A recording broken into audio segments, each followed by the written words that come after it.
All right, this is the Your Turn problems in section 7.4. Hopefully you've taken some time to do these by yourself so that you're just checking your work. So in this first one, I'm going to apply the power rule to the numerator. So I'm going to get a to the 8th and b to the 8th. And then next I'm going to apply the quotient rule to the a's. So it's 8 minus 10.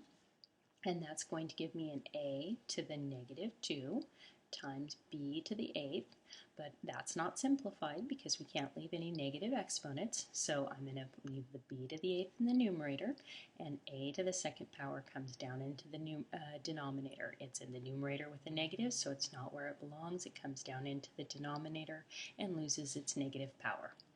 All right, our second one here. First of all, I'm going to simplify the power rule in the numerator. When I cube a negative, I get a negative. 2 cubed is going to give me an 8. So I'll just write that as an 8, and then x cubed, and then y cubed. And now this is over 3x to the negative 3, and then y.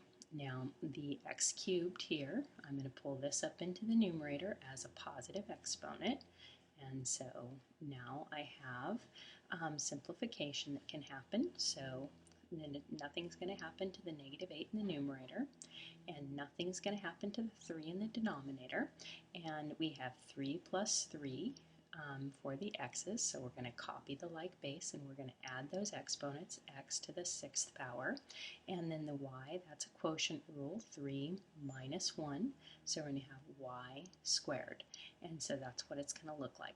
One of the things that I should warn you about is never try to make a mixed number when you have exponent or variables with exponents and numerators and denominators. That's just really crazy. All right, with this next one, I'm going to simplify inside the parentheses first. So x to the negative 8th needs to go down into the denominator, and x to the negative 2nd, that means x to the 2nd power needs to go up into the numerator. And now I'm going to use my power rule to, or excuse me, quotient rule to simplify it. So 2 minus 8, which is going to give me x to the negative 6th, and then that's raised to the negative 3. Now from there we could actually just straight up apply the power rule, and the power rule would say x to the negative 6th times negative 3, which is equal to x to the 18th power. Or we could do all the manipulations to avoid doing exponents with negatives in them.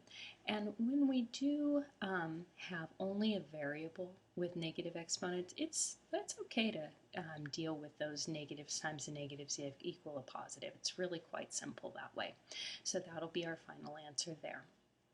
Now in the next one, we have one power rule here, another power rule here, another power rule here, and then we'll have lots of product and quotient rules. But you notice that this power rule has a negative exponent and this power rule has a negative exponent, and inside those we have some numbers, and remember, numbers with negative exponents, those can be quite confusing. So what I'm going to do is I'm going to take this whole thing, it's a present, so you got to pretend that you can't see inside of it, and I'm going to take it down to the denominator. And I'm going to take this whole thing, I'm going to pretend that I can't see inside of it, and I'm going to move it up to the numerator. So now I'm going to have 5x y squared squared, and then that's being multiplied by 2x cubed y to the negative 5th, and that's now to the positive 2nd power. You see that nothing inside those parentheses changed when I moved it up, and you got to be very careful of that.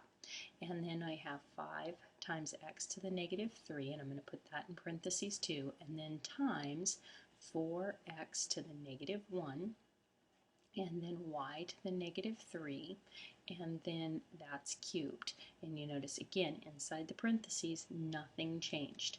Now I'm going to go ahead and I'm going to apply all those power rules. So 5 squared is 25, x squared is x squared, y squared squared is y to the 4th, and then 2 squared is 4, x cubed squared is x to the 6th, y to the negative 5th squared is a y to the negative 10, and this is going to cut me off, so I'm going to leave this to the next video to do the